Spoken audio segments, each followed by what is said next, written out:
So this is a picture I especially like to show people when I'm not lecturing in LA because I'm like, do you think this is smog or fog or what do you think it is? And it's kind of it's a picture that Ewan Bond took for us because we were shooting non-traditional views of Los Angeles when we were working on the Beats by Dre headquarters, which is like an office project. But we wanted to anyway. But I was interested just in this kind of changing ideas about LA architecture and design that to me are a kind of a dialogue between the idea of sunshine and smog, and that to me the sort of the key part that people often, especially not in LA, associate with what is LA architecture is probably like case study modernism and the stall house and kind of glass buildings perched on cliffs, that kind of thing. And that I would sort of put in the sunshine category of high modernism. Modernism equals optimism, being close to nature, but kind of humans in a barely there container because our climate is so great. And it's sort of a whole kind of discourse around that. But on the other hand, there's another big important movement in LA architecture over time that is, as some people have called it, smog. And when we talk about that, we talk about maybe the LA school, like Frank Gehry and his work starting in the mid 60s, and Morphosis and Errico and Moss, and a kind of not dystopian, but let's say a gritty urbanism. And it's maybe characterized by a lack of opacity. So perhaps the opposite of that glass house is say Frank Gehry's Danziger house from 1965, or even some of the more vernacular things like the dingbat, kind of style of little small mom and pop owned apartment buildings that have like a big flat stucco facade and say Casa Capri and have like a little starburst, that kind of thing. But really, there's a lack of transparency. So in a theoretical world, like transparency equals modernism. So what is that? So, and then I like to think of that as, modernism or perhaps postmodernism is also stuff like NWA or, some of the artists who are more kind of like punk rock kind of art people, and that there's this whole thing in Los Angeles that's kind of about the contrast between noir or, smog and kind of darker currents that are maybe also about the reality of our history we this is a city of multiple layers of colonization, et cetera, and that are kind of in contrast or maybe in dialogue with this desire for kind of transparency and optimistic modernism, and that's almost a commercial endeavor sometimes. So balancing as an architect between the two of them, I think, is something that you end up doing whether you're conscious of it or not if you work in Los Angeles. So for me, let's see if I can get this to move forward here. So this is our office. I'm here in Silver Lake. I'm sitting in this office right now in an old warehouse building. And what I like, the reason I show this is to sort of show how our office kind of works physically. It's just two old warehouses, but we sort of put up in the front, like when you go through the front door, you enter into this sort of cafeteria, cafe thing. And it was the idea that like a workspace might be more domesticated, these days, that we spend so much time in our workplace. Why not make it a different kind of a environment, like a home-like environment? And this is something predating COVID, but now that a lot of people are used to working and being at home, how do you keep a sense of communality and kind of informal discussion, and make that almost like the front of the building is really like where you can kind of gather with other people. And here's an idea that maybe riffs off of that sunshine and smog thing, which is that oh, sorry, let me go back. This quote I really love because it's something I really identify with, an architect that trying to get away from that purity that you see in, say, early modernist ideology of super sanitary, super clean, cleaning out slums, like doing all this kind of stuff that actually that has often sort of turned out to be sort of a trap, or ends up being like late Mies and SOM doing like corporate modernism. And that really a lot of undercurrent of experimental architecture throughout the 20th century, even in the early 20th century, are kind of a little more complicated and less about purity and more about kind of collecting inspiration from different things that kind of seem appealing or important at a given time. And I think even of like Frank Lloyd Wright and Taliesin West or something, as using tent structures, or like this quote Corbusier or Venturi, that you can also look at, like, for me this translates into looking at pop culture. Like I'm kind of interested in a lot of things in commercial culture, in vernacular architecture, in Instagram or whatever, that the things are, whether they're graphics or spaces or ideas about how to build or materiality, that it's kind of okay to be like a magpie and like be interested in a lot of things and sort of take what you like and kind of make your own vocabulary out of it instead of sort of following a set of rules. So here's a project that actually got me a lot of attention after I'd already been working for 10 years. But I had this like crazy situation where I was divorced suddenly, unexpectedly, and didn't have a place to live, and I had moved away, and I moved back to LA, and I just was in this weird state, and I found this house that looked like this had been torn apart by a contractor and then kind of abandoned, and it was like very inexpensive, and this was in 2000, maybe the year 2000, and I bought this house and then just started to work on it in a more freestyle way. I didn't really do drawings. I kind of got a permit to replace the windows and then just sort of did whatever I wanted, which you could get away with back then. I hired some people from across the street and like some other handyman. I just sort of put together a thing and just kind of started working on this house. And I think that the joke is that what had appealed to me, I think, was that it reminded me of this house, which is the Unabomber cabin in the FBI bunker when it was taken away, and it looks so much like it's an art gallery also. This is a Richard Barnes photograph, and that there was something about the kind of Carl Jungian idea of like a house in its purest kind of child drawing way that appealed to me, even though like a house like this was sort of the site of terror and a dark side, but was also kind of has this childlike quality. And I made all these models, and first I was going to clad the whole thing in mirror glass, and I was doing all this different stuff, but I ended up building it in a pretty simple way, but kind of a industrial storefront windows, and just kind of, again, without much in the way of permits, in the course of 6 or 7 months that I moved in. And then suddenly like I got an article written about it, then I got a lot of articles, and it kind of restarted my career. But the big thing in terms of this early idea I was talking about, that it's at that time, like you couldn't really do a house with a gable on it and practically call yourself an architect. Like we were so orthodox in the early aughts. I'm sure Oren and Alexis remember this, where it was like Dwell wouldn't publish you if you didn't have a flat roof, and it was just against the rules of, we called it neo-modernism, was kind of the period. So in a way, this was this emotionally strange thing. Now you see a lot more gables, and I certainly do a lot of gables, but it wasn't, we weren't as open to free to be you and me at the time. And on the inside, I also did a lot more experiments with color. I had 2 daughters. I was a single mom suddenly, so I just decided to make this sort of fun house for us to live in. And I had this idea about circulation, that it should be like a crazy 8, so that you could ride your tricycle through the house, out the round and back around. Or if you were adults at a cocktail party, you could kind of, if you saw someone you didn't want to see, you could kind of like go the other way and make a loop and like avoid them. Like it was just this sort of idea of circulation as kind of the driving how a lot of the outdoor rooms worked. And that book got me that house got me this book deal from like a big publisher to do something. They wanted me to do something called Cheap Chic, and I was like, yeah, it sounds like a bad move for an architect to like be that's like your main contribution. But I convinced them to do this project where I was describing what I call like the undercurrent of alternative experimental modernism in using Silver Lake, where I live, and Echo Park, and then neighborhoods around here as kind of the geographic area. So it was a fun book, and I worked with my friend Jeff McFetridge, who did all these drawings. This is a drawing he did about like Schindler. There's a whole chapter on Schindler.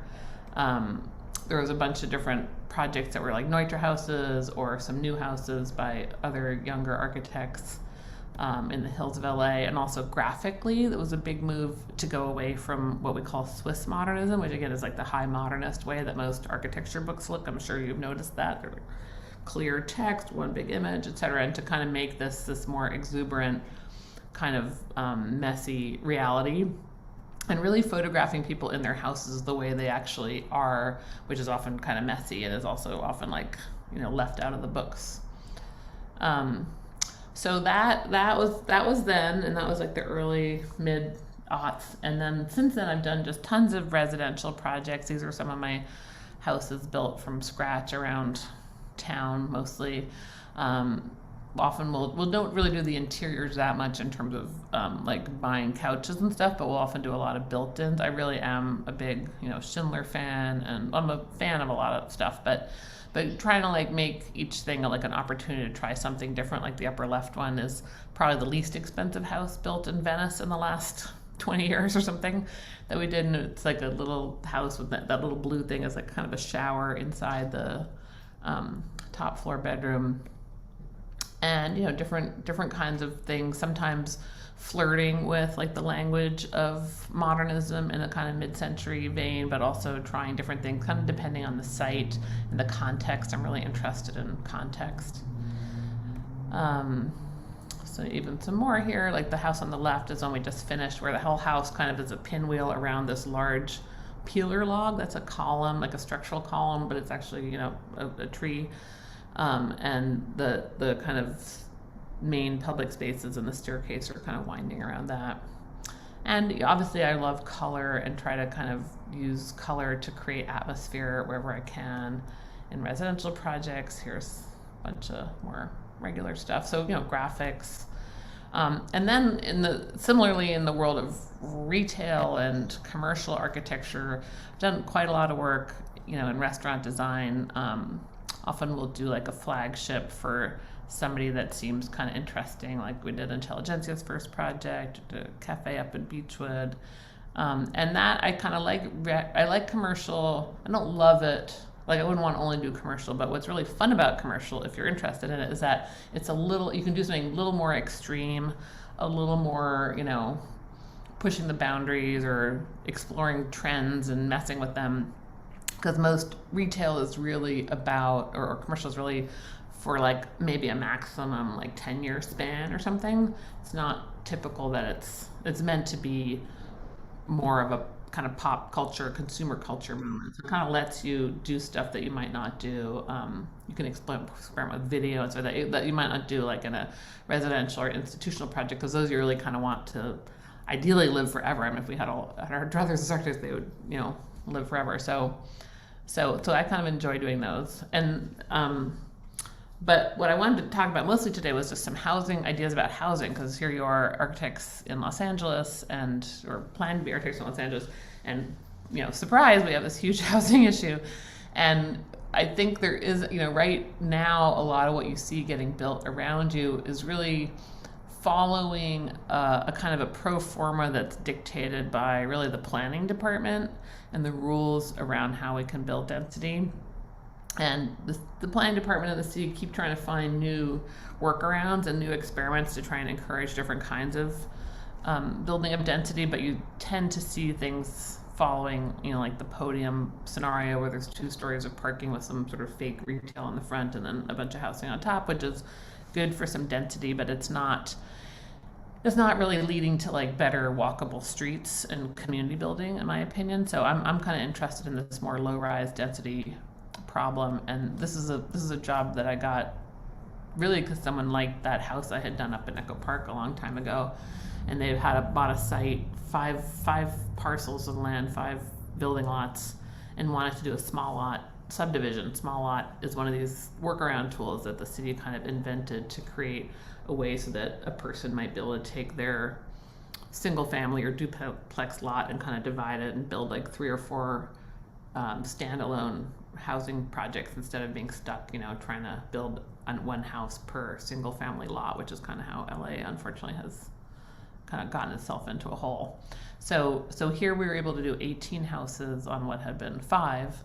And using the small lot rule, you can build these. There's a bunch of houses, like the lower left side there are duplexes, and each of those things that looks sort of like the volume of one house is actually 2 houses with a separation of about 6 inches in between the 2 of them. And there's a flap that goes across like the roof and the walls. And when someone buys that house, they can buy it as a by right project, so they own the land that the house is on, which means it's not a condo, which means it's kind of a better mortgage and like a much more affordable mortgage. And what I was interested in with the small lot was using this idea of stealth density, I called it. So like these things that are multiple units, like 3 units or 2 units, kind of still look like single units, so they sort of tie into the larger neighborhood better. So this is like the typical, like a high density small lot will look kind of the thing on the left where there's a driveway down the middle and parking garages on each side, and then like a 2 or 3 stories of residential above it. And in our case, because we had such a radical topography too, that's like we kind of use this different, more picturesque way of creating the density. And then we also organized the space around the parking, which we exploited the loophole that the small lot ordinance didn't require covered parking. Like most stuff in LA requires covered parking, which is why you see so many garages that are really, recording studios or storage things or stores or something. But by not requiring it, I mean, we didn't have to build that mass if we could figure out how to do the parking without, taking up the ground floor. So we created a kind of central courtyard that's the parking court, and we had landscape designed by Mia Lair's office. And it's the idea that it's during the day when people's cars are away, it becomes like a place that kids can ride their bikes, or you can do other kinds of gatherings, and that when people are home and there's more cars around, then it's full again. But that's this concept that's pretty big in Japan and in Holland, the living street idea that you don't just give a bunch of space that's just for cars only, even if it's not being used, like big empty parking lots. How can you use that space in a different way? We also organized it so that all the units have their kitchens facing into this parking court, so there's a kind of social world built in where you sort of see your neighbors a little bit, and people do seem to know each other quite well there. This is some earlier studies of the massing. Some more views from a drone, some complicated drawings to show how it works. This is kind of the principle of, like, this is the triplexes are 3 individual houses, but they're, by using these gables and kind of steep roofs, it also really creates a kind of interesting, on the second level, like this very spacious ceiling scape. So you really don't feel, these units are actually quite narrow. Like one of these townhouses is probably 15 or 16 feet wide, but it feels kind of spacious because it's so tall in different spots. That kind of shows how that played out as an interior. Here's a photo of that. All the staircases have a skylight, and we used, again, the industrial windows, so really large scale glass, inexpensive window package, door package. And everybody had their own outdoor outdoor space, like a yard or a front porch or something, or a front patio. This is that courtyard. You can see how far down we have to embed the lower line. It allows everybody to have views of the Echo Park Hills. This is the back side of it, and that central court. And this is my favorite thing. This is a bunch of the neighbors, like maybe 8 of the households, got together to have like a communal dinner one night, and like actually invited me, which was so great. And I still regret that I didn't have a proper photographer to take good pictures. So this is a blurry picture, but I was like, it's the dream. We've created a community, through design. Woo. Anyhow, so that is Blackbirds. Related to that is another project. This was actually for the low rise, the city of LA ran a low rise competition. I don't know, maybe some of you guys worked on that as well. We came in second place in our category, which was the fourplex. The fourplex is this pretty cool idea that one of those big consulting companies, McKinsey and Co. did a study on California housing and how to solve the housing crisis. And they weren't necessarily recommending, but they said that the fastest and easiest way to radically increase housing availability across the state would be to allow people to build a fourplex in their backyards or on their properties. So 4 houses, apartments, whatever.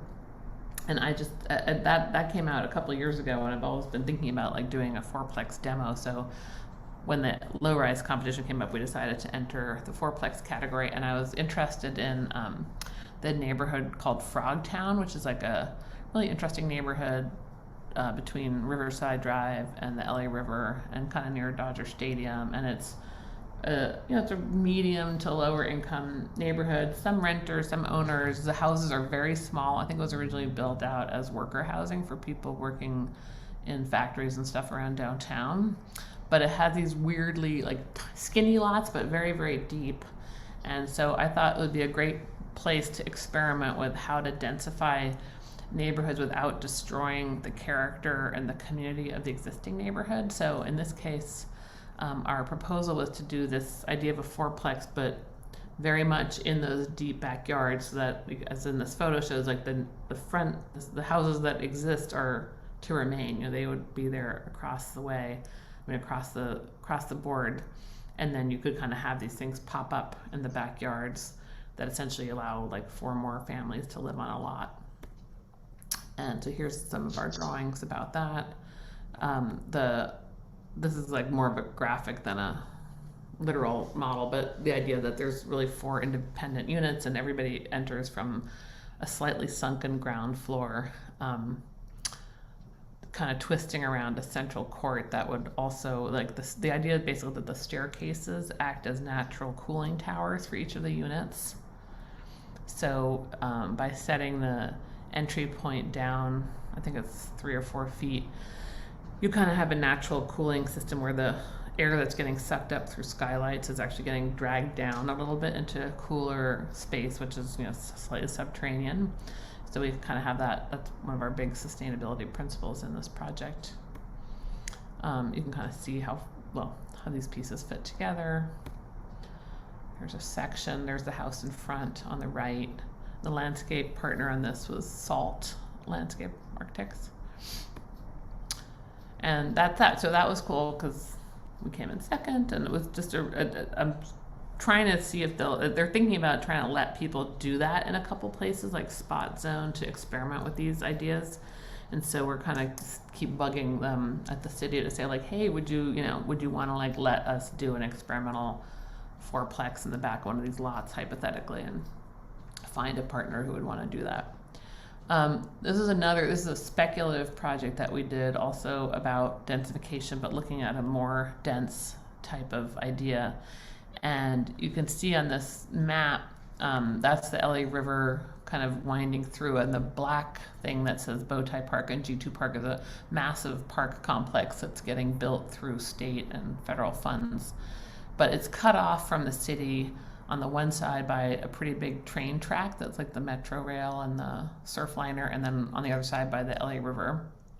And so they're building this huge park, but it doesn't have a lot of points of accessibility.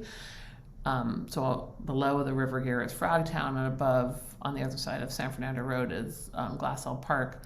Both neighborhoods that don't really have a lot of good access to parkland, except for maybe the sort of bike path along the LA River. So one of the ideas was to really challenge the city to build new city blocks, which hasn't happened for a long time, and to look at areas of the city that are zoned M1, which is manufacturing, which is an idea.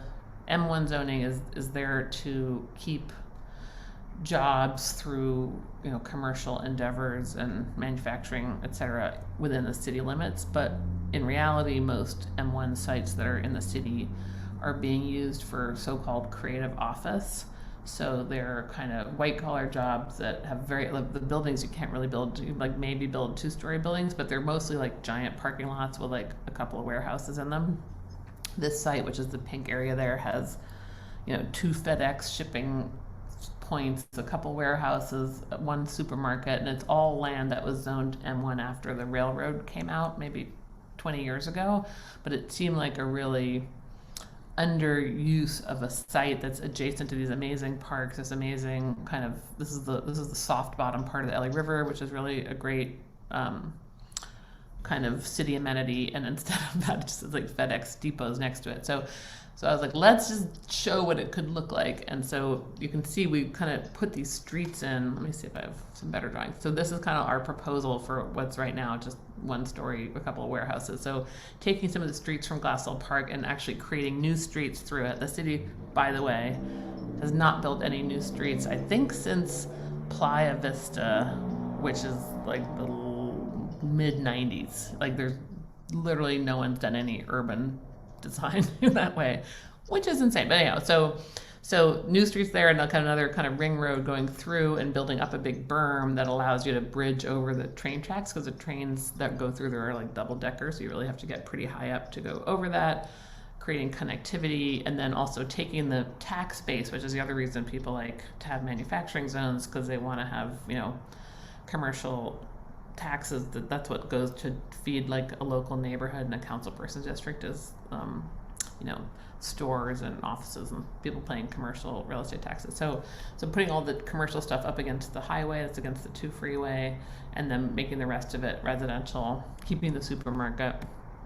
And this is kind of our zoning map and organizational zap. And then within that, each of these blocks has interior green space. Everybody's sort of got access to green space in their kind of little community, which is like their block, but also has tied to the river and the parks.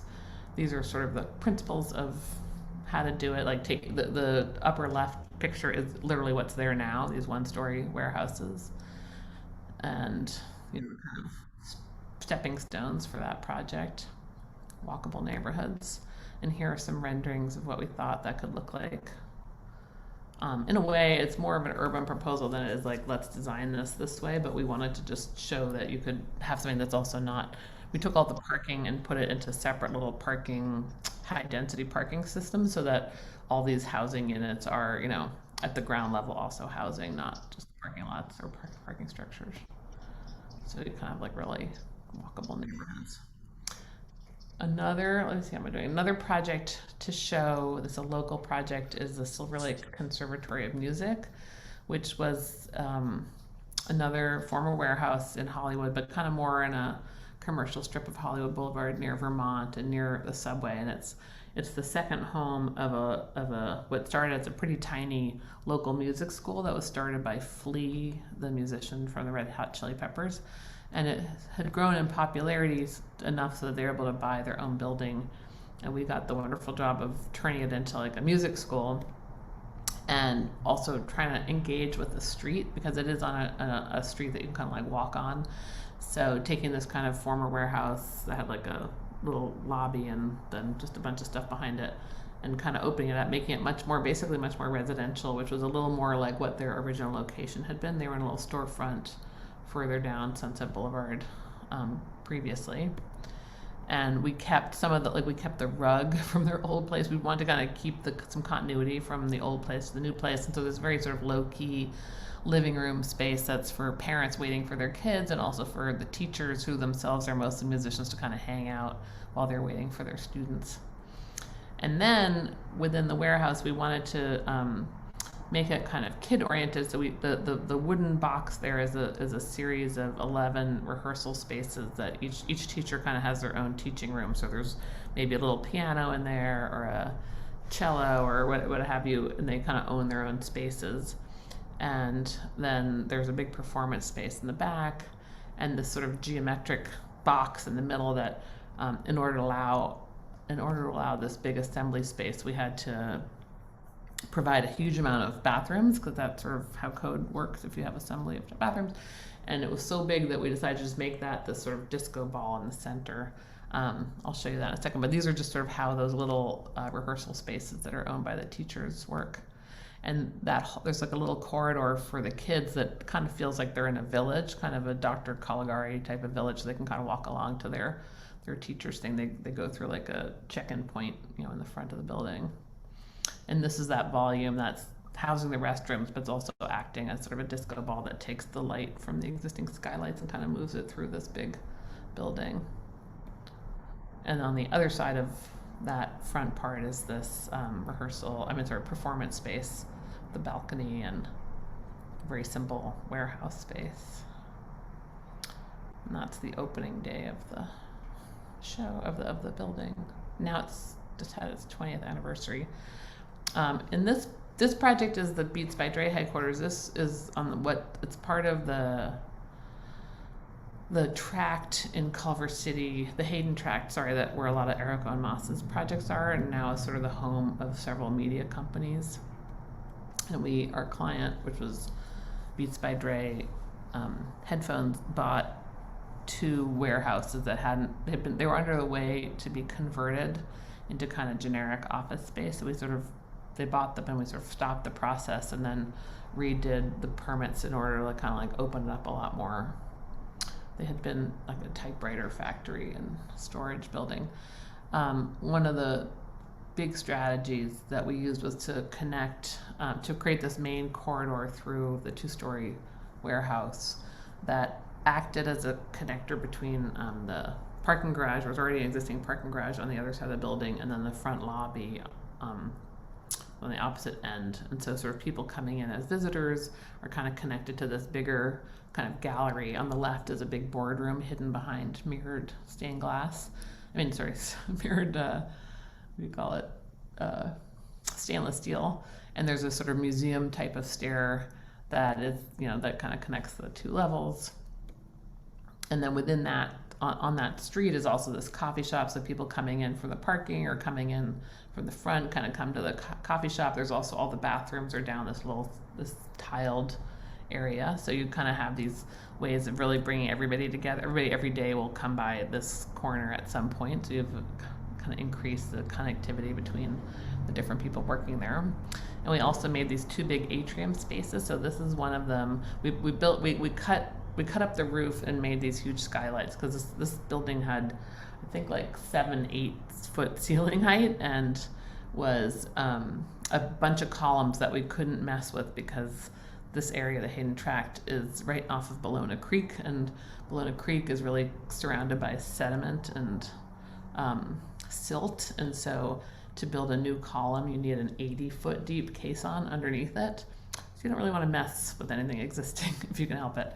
So we were working within the existing structure, which is why you have all these sort of columns around. But basically the other strategy with these two atrium spaces was to give them different atmospheres and moods, and this particular one services the people working in ops, and those are the people who are tracking, shipping containers going from Hong Kong to India or something like that. And they have all different hours, and they requested as a group a really calm and kind of meditative hangout space.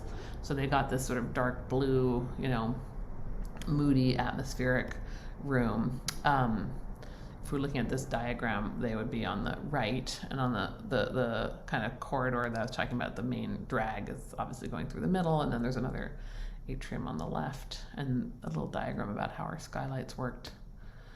We had a lot of leftover little bits of spaces that we tried to opportunistically turn into something, and like some of them became very popular. Like this is like one of the most Instagrammed spaces in the complex, which is now Apple Music, by the way, because they bought Beats.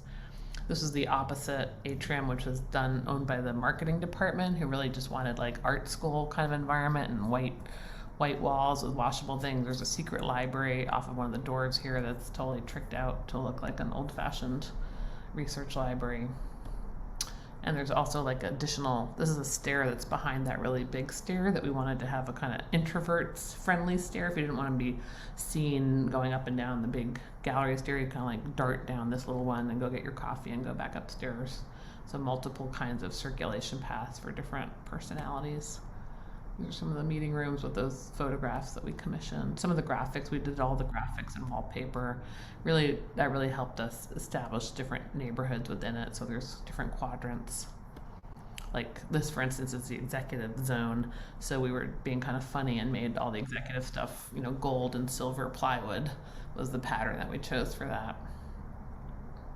This is one of those executive offices.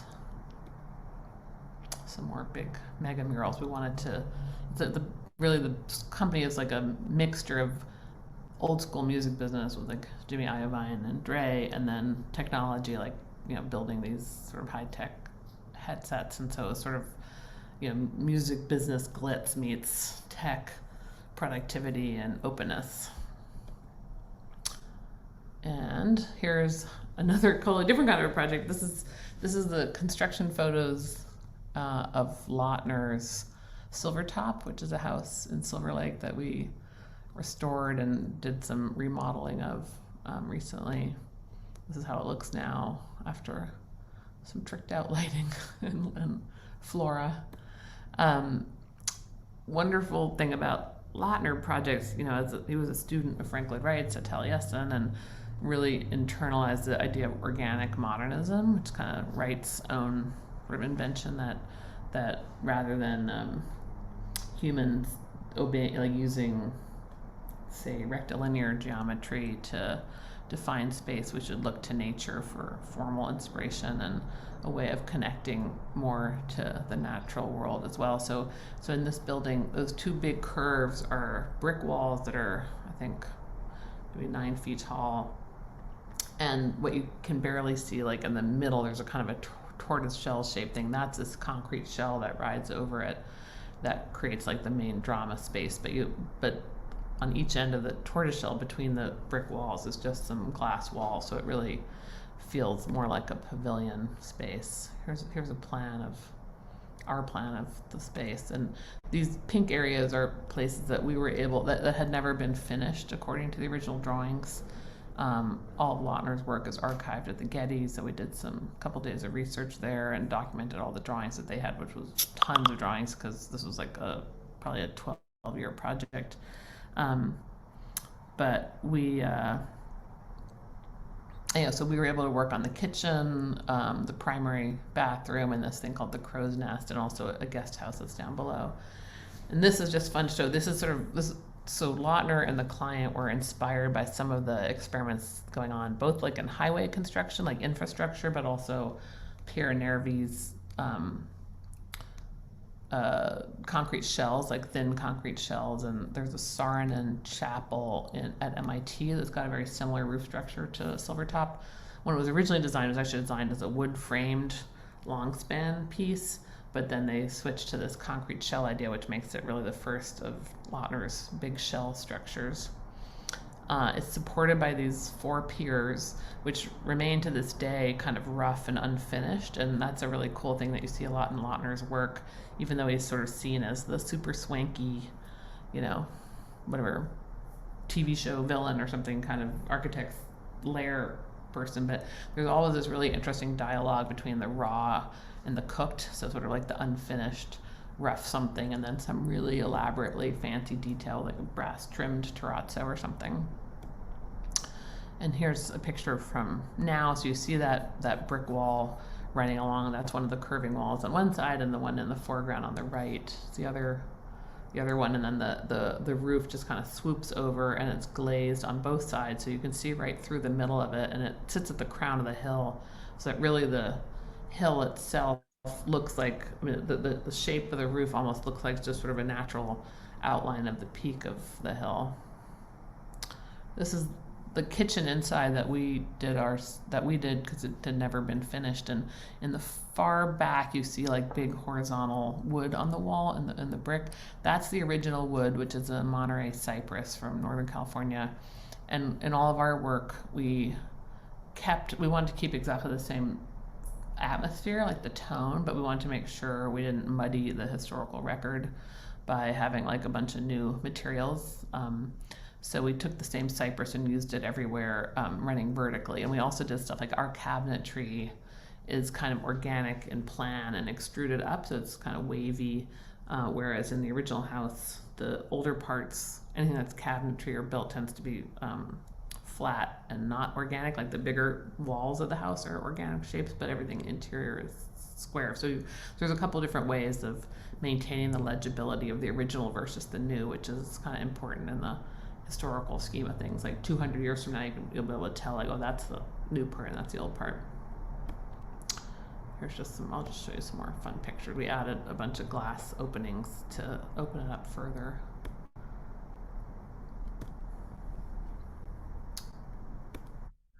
This is that primary bathroom where I don't have enough drawings of this, but the fun thing with the Lautner and the client in the Getty archive, there's like 7,000 drawings of trying to make an indoor-outdoor shower room in the bathroom. So like there was these ideas of folding like glass that would sort of fold in a kind of accordion, and what they ended up doing as a place saver was building something that was like a fiberglass curving sort of almost like a salad bar, curving shell that kind of was on like a funny bicycle track and kind of like opened sideways, but it wasn't that elegant. So since the rest of the bathroom had never really been finished, the house was abandoned actually in the mid-60s and then taken over in the early 70s by someone who just sort of finished parts of it. Anyhow, so we decided to go what would Lautner have done in the 21st century, given our new technology, to do an indoor-outdoor shower. So we have this huge wall that you can't really even see in this, but the whole width of the bathroom and the back wall is a glass piece that's incredibly heavy, and it's on a track. We built like a car elevator type of track, so the whole thing recedes into the ground at the push of a button, the entire glass wall.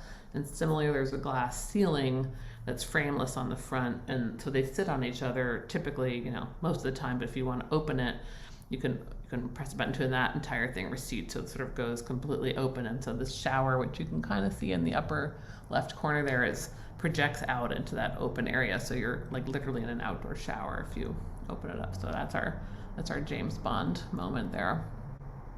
Interior furniture here is by Jamie Bush, who's trained as an architect and became a pretty great interior designer. Lighting design by another architecture trained lighting designer, David Weinberg. This just some views of other parts of it. I think I'm running out of time. So this is a house that we did. Let's call this the poor man's Lautner, where I was really inspired. I was working on this over time, and I wanted to get a sort of a pavilion that was open on both sides. We were working on the house on the left, which is a Soriano house called the Lippett's house. And then and we were going to do like a sort of hidden addition in the back. It's a Mills Act historic house, so it's protected. But then they bought the lot next to them, which is that site. This is the original Lippett's house, which is a Art Deco, but modern. Soriano became one of the big case study architects. But it's literally an extruded sort of boat shape, vertical extrusion of that curve. And we wanted to make something that would work with it and was sort of in dialogue with it, and also below it, so it didn't obstruct any of the views. So our house is to the right here. You can see it's below the view corridor there. And my project was I sort of took the shape of the hill, kind of carved it out as an extruded volume, like an abstract shape of a hill stepping down. We call it the house stepping down a hill, and then it's sort of extruded through on both sides. So this is the house completed. It's wrapped in TPO, which is the kind of thing you have on like a Home Depot roof. It's a highly reflective, thick vinyl industrial material. Kind of a challenge to get it to run vertically the way that we did, but we had to work on it. That took a lot of tries with the installers, and there's like hidden gutters and things. But it's also fireproof. It's pretty cool. Actually, there was a big fire next door, and nothing happened to this house. Everyone was very happy. So you can kind of see the doors open here, and you have this opening through. So on one side you have views of the mountains, on the other side you have views of the ocean when it's all open. Also in Silver Lake, and the inside kind of allows that sense of being inside the hill to come down using scissor trusses, which is a very inexpensive way of framing kind of a complicated roof. Pink kitchen, some of the views, that's sort of the back of the house. Here's a house. I'm just going to speed through this because I got another project. This is another house. This is in the forest in Oregon, Bend, Oregon. And we wanted to have almost like a storybook kind of house. It's nestled in there. It's got black slate roof and walls, hemlock interior wood. There's a more sustainable wood inside. And there's kind of like a couple kids, and we wanted to have like these little kids' houses that were sort of separate, like a little village of houses. And this last project, this is a winery up in Napa that is literally about mid-century California. The client was a son of another winery owner and wanted to kind of do a new kind of wine brand that celebrated the fact that the wine industry in California started right after World War II, and it was like a post-war business, and or post-war kind of cultural creation. And so he was interested in like referencing kind of mid-century California, and we were working on a exhibit in Palm Springs at the time about Albert Frey and Lena Bobardi, and I liked the idea of taking some of those elements that are so classic, like the Wexler roofline and stuff from Palm Springs, and kind of recognizably, modernist in a unique way to California, and then making them sort of way bigger at a pop art kind of level, and then using them as some of the vocabulary for this winery. It was pretty low budget, so the actual tasting room is that volume underneath the folding roof, and that tasting room is essentially like a really large mid-century house, but also very, very inexpensive because it's just a flat, simple box, and then the expressive structure, the roof structure, acts as a shade structure and is independent, and that makes the whole thing incredibly less expensive than if we tried to make an expressive space, like a complicated roof that was part of the interior. That would have, like, I think the whole budget for that part of the project was like 1.1 million or something like that. So we were kind of using things as signs rather than as spaces. This is the site beforehand. Here's the idea of that house versus the shade structure above it. And there's a complicated like production and kind of factory basically next to it that we use the front of it as tasting and the side of it as like a screening thing from the garden. We also got to design the landscape. This is sort of Albert Free inspired retooling of some of the metal production buildings, but that upper thing with the circles are the offices for the winery. Here's the crush pad, some wine storage, and sort of the side view of the production side, and seeing how it itself can get used for receptions and events. Hi. Are we done? I'm sorry. It sounds like my whole office's internet went down, actually. Oh, well, just... I think I was just trying to send you an email, and I figured out if you don't know the Zoom connection is cut, you're not going to answer the phone either, so I couldn't call either. So anyway, glad to see you back, and you can pick it up wherever you left. Well, I showed you my last slide, right, of the winery. So that was kind of like a bunch of different spaghetti on the desk, and I'm around. As you were away, Barbara, I was telling everybody what a great range of projects that you build up after your own house. And I'm, me, I'm like, I know what's going on around. The work is incredibly intuitive and very beautifully done, across the board. And that's why kind of want to clarify, that's why LA is lucky to have you, not only at residential scale, but also there's a lot of urban interest in your work.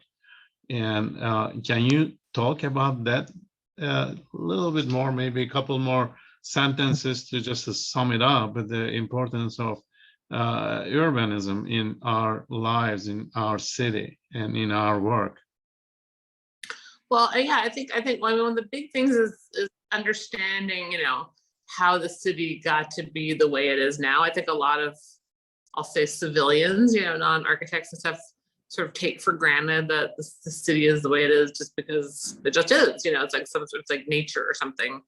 And really, that's not all the case. And like, if you read, say, Mike Davis's Histories of LA, like City of Glass, as a starting point, it's a political process, it's a historical process. There's, all these different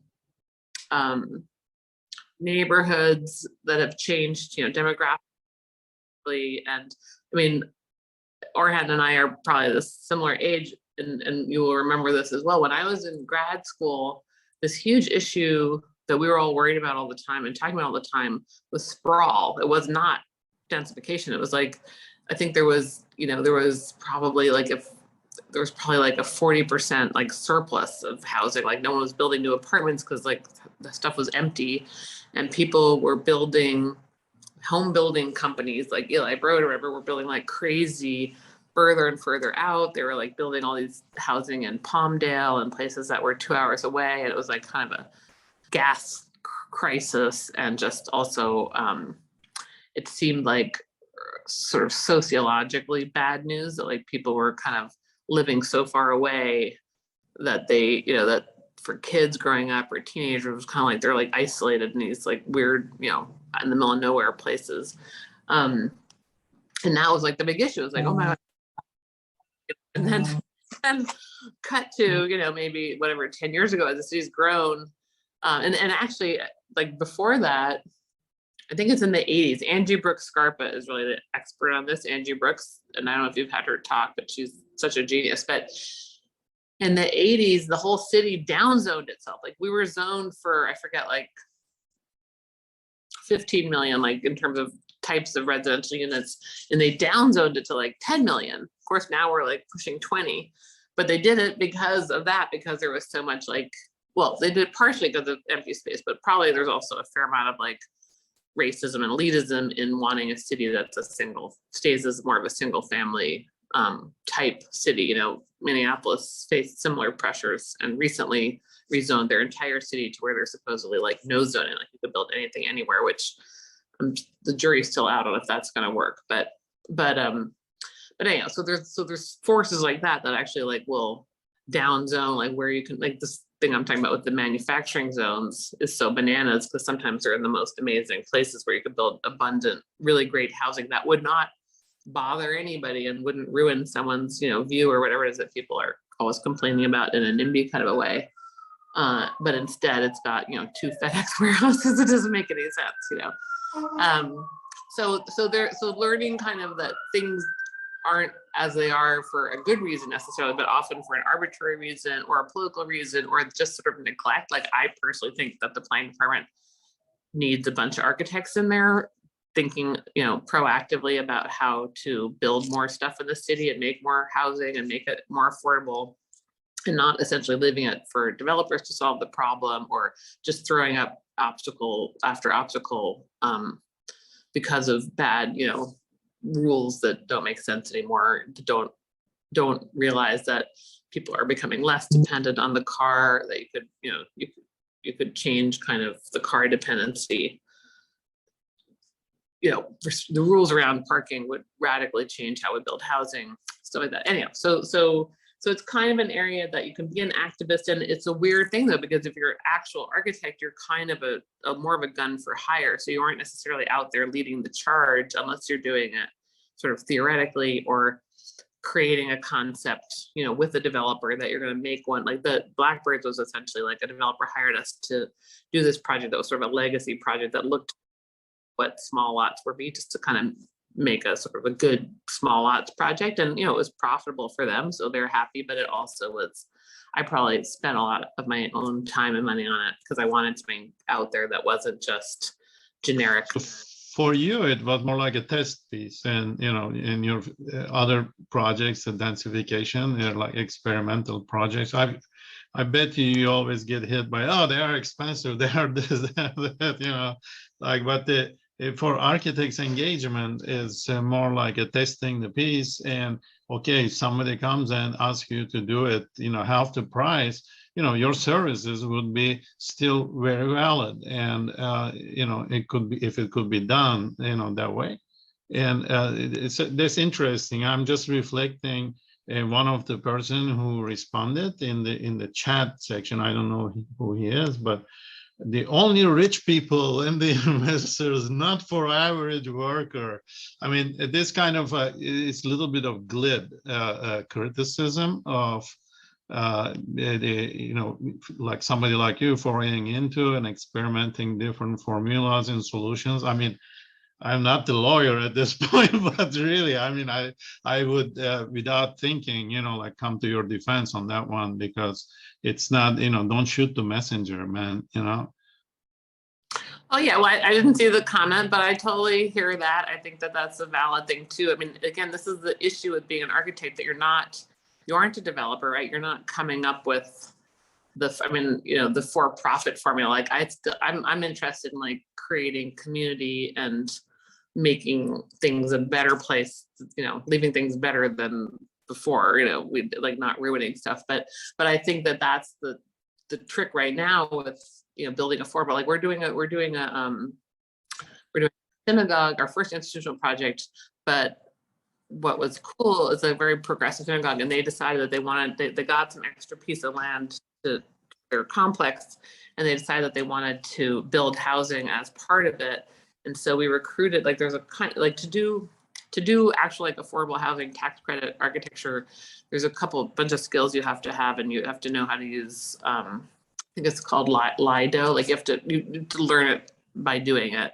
And so a friend of mine, Mark Lehman, who I think was a really great builder of affordable and homeless housing, like he did a project called Mosaic Gardens. It's on Glendale Boulevard, kind of on the way to downtown from Echo Park.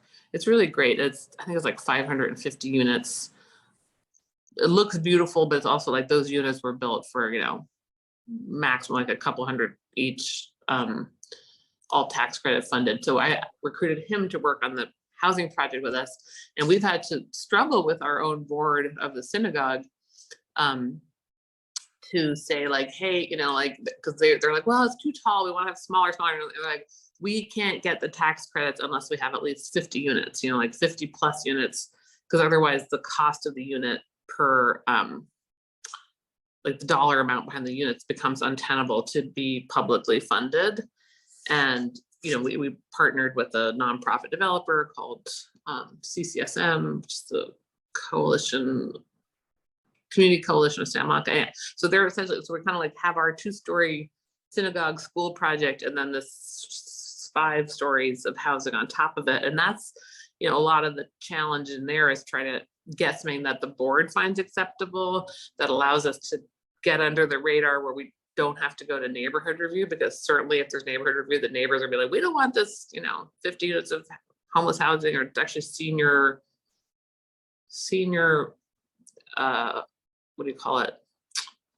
There's a bunch of categories, but it's basically there's a lot of services as part of it, is what this is going to be. But anyhow, you're trying to like dodge a lot of bullets like NIMBYism and the rules around the height limits and the affordability of the actual units, so it's actually fundable by tax credits, that kind of stuff. It kind of makes you wonder if the old days where the state did build public housing, which got, you know, that ended in the, I think in the 70s or 80s, but like, you know, maybe that makes more sense, because then you can just build it and not need a developer who can go through all these hoops, and it literally takes 3 years to get the funding to do affordable, which is totally valid, and a lot of people are doing it, a lot more people are doing it now, and there's really great creative stuff out there. But as an architectural practice, it's kind of like a specialty that you kind of have to learn how to do it, and then you're trying to make the most beautiful thing out of what you can do in this given location. And if you're getting county funds or these rules, if you're getting state funds or city funds, or like, it's kind of a fun, totally different game. And it's something we might get into more in the future. Like we'll probably do another partnership with Mark Lehman, because I'm interested in like the community side of it as well. But it's not to say the way that architecture practice works is that you're kind of, you know, you're going to have some kind of a specialty or not, whether it's, you know, towers or courthouses or residential or affordable housing, or like that. There's a lot of things that, you know, coffee shops in your neighborhood, like there's just different kinds of things that you can do. And, you know, is there a moral decision making behind it? Maybe not, because it's kind of like, which milieu are you in, you know, that you get jobs. I'm kind of into legacies of like 20th century architecture. You know, I think California is the best place to be an architect. So because there is a lot more possibility to build things and to try things out, and to, you know, whether it's in the public realm or in the private realm. But it's, you know, it is a multi-layered discipline, where it is aesthetic, it's community, it's materiality, it's technology. A lot of people I know are just doing. That's my phone. Anyhow, so it's an interesting question. I think as students now, like I feel like most of the students in school right now are kind of messing around more in the technology realm, but it's kind of weird, because sometimes that gets you into just virtual worlds of, you know, you can totally have a career as a kind of architect in the virtual realm as well.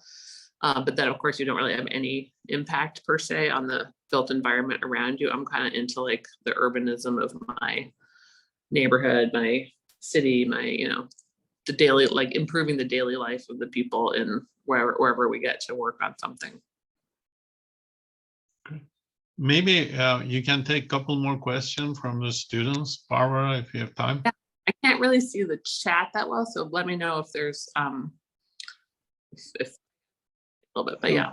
You guys, any of you, if you have a question for Barbara, just unmute yourself and ask it in person. If I may. Go ahead. Yeah. Greetings, Barbara, and thank you so much for coming in. And your work is very well known and very well studied by many of us. I kind of identified with the period of that you were doing the commercial projects and how you found those to be kind of a fun little environment to be able to experiment, play with design. And so I worked with a group that I used to buy nightclubs and renovate them. So, big dance dance floors, lighting systems, all the different types and styles. And they have this kind of like, fun hippie kind of like beach thing going on. And but it was exciting because it was always kind of something different, and it would always stretch the envelope in ways that you weren't normally seeing when doing standard house construction. Maybe you can speak to what is one of the most exciting projects you've ever had, and then maybe touch base on the opposite of that, and one of the ones that just you had to grind it out, and it cost you a chunk of your being to make sure that it happened. Can you speak to those both extremes? Well, let's see. Trying to think of something I haven't shown in this thing. I guess I don't think I have too much in the grinded out department, because one of the things I like about the job and the career is it really is a career for people who are slightly obsessive and kind of into solving problems. Like that's a lot of what the job is. I mean, design and cool design, all that is maybe 20 to 25% of it. If you're a design focused architect, sometimes you're not in a design focused firm and you're kind of more just problem solving, like, which is fine too. But a lot of it really is problem solving. So if you take pleasure in like thinking something through and figuring out a way to solve this and that thing and this request and the money and the material, like, then every job is kind of fun. It's basically not fun if someone yells at you or something. That's not fun. I've had like a couple people who just went, it's their issue probably, but there's like screamers or something. We call them screamers. So we try to like screen for screamers. Like, let's not work for anyone who's actually a jerk or a total narcissistic asshole. But you only know as much as you know. But so that's kind of, to me, that I don't like that. But mostly any job, even a lot of tons of our jobs do not turn out to be like, ooh, fabulous design thing that we're going to put on Instagram and get into Dwell or whatever. A lot of them are more simple. Like, it turns out when you're halfway in, it turns out people really just want this thing that's very, very simple and plain, and not interested in our color stuff or anything. That's fine. Like, then it's kind of like, okay, we're going to solve your problem. We're going to get you what you want. I also like some minimalism stuff. I'm not only a maximalist, although I am obviously by nature kind of into maximalism. But yeah, so I would say, I think the most exciting stuff though is, I really liked doing the San Fernando project because, there's no client, there's no developer, all that whole city project could totally all be affordable and or homeless housing. Like that is the issue in something like San Fernando is we need to change the rules so we could do stuff like this, and you could literally make it the whole thing could be affordable housing city. Like there's no rule about that. But right now you can't do it because of how the land is zoned, and also no one's doing stuff on that scale where they're actually doing urban design with new streets and thinking about connecting working class neighborhoods to more housing. Like that's the problem I see. It's not that architects and urbanists aren't capable of doing it. There's just literally no form. Whereas like other cities all across America are doing that, certainly across the world. And it's why you can't take for granted that, oh, it's just LA, it's just that way. It's like, we're trying to, like me and my friend Angie Brooks, we're trying to figure out like, what is wrong? Like, is it the board of supervisors? Is it the council? Like, how can we get the city to like undo these stupid zoning rules that are making it impossible to build affordable housing, But that's a kind of activism thing. That's not a design challenge, So that's to me kind of the next frontier. If I had more, like I run an office with 25 people, I'm not like a full-time, progressive activist, but if I was, or if I was more interested in planning than design, then I would probably be doing something like that. And follow Angie Brooks. She's doing a lot of that. She's got some good manifestos and letters to the editor and stuff like that. And she's an architect activist. Or Brooks Scarpa. All right, any other questions? No? Sorry, I have a question if I can interject. Sure. So I'm in the process of transferring, and I'm kind of curious because of just the photos that you presented.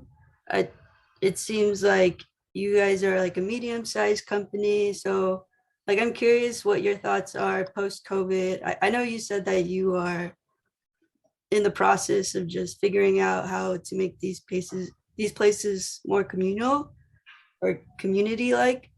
And so like how do you see the process for your company or those companies that you are close to? Like, are you guys going back in person? And for the new interns that you might hire, like how do you see that developing? Do you think that would also be in person, or is it a more virtual phenomena we might see in architecture, I guess, if that makes sense? That's an interesting. I mean, it's pretty common because no one was really expecting this Omicron thing to show up the way it just did. We do a huge amount of workspace design. I mean, not I only showed the Beats project, but we just did the Nike LA headquarters, and we're doing 2 headquarter buildings for them up in Portland. So they're a good, and we did all Snapchat's headquarters. Like they're a good example where they're currently still all out, but they're actively building all these workspaces. They're kind of taking the time of COVID to like gut and redo some of these buildings that they have from the 80s that don't really work anymore for like modern workplace. And one big emphasis in current, like new, these are things that just started this year. Like, so since COVID, like the LAHQ that we did was before COVID, but is really an emphasis on outdoor work areas as well. So that you, like if someone wanted to, they could be working outside a lot, you know, heat lamps and, you know, kind of like what you have for restaurants now, just having more opportunities like that. And I think everyone's going to have some level of flexibility, which probably will be very good for like working parents and stuff to be able to, like your kid's homesick, you don't have to not, and you can't go to work, like you don't have to not work, like you could go virtual or whatever. But I'm hearing a lot of 3-day a week things. Like we're initiating, depending on Omicron, 3 days a week starting in January. Right now there's like 10 or so people that sometimes come in out of 25, but usually it's like I work here, maybe one other person prefers to work here. We have to wear masks on the inside, except for if you're in your own office. And so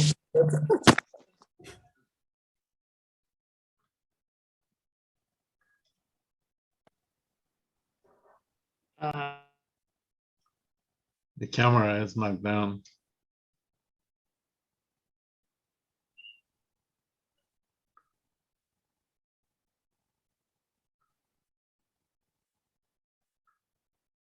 Turn on the mic, Barbara.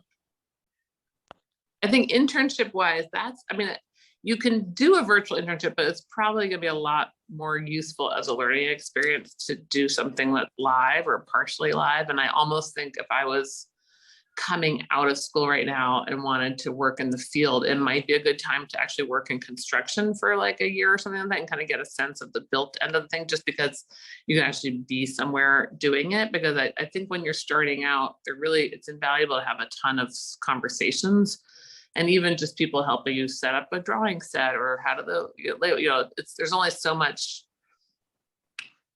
we find there's only so much you can do in terms of training one-to-one, virtually. So I think it would be smart to try and find an internship for someone who's partially live or has like the project itself is, even project management is often mostly on site and live, or construction administration.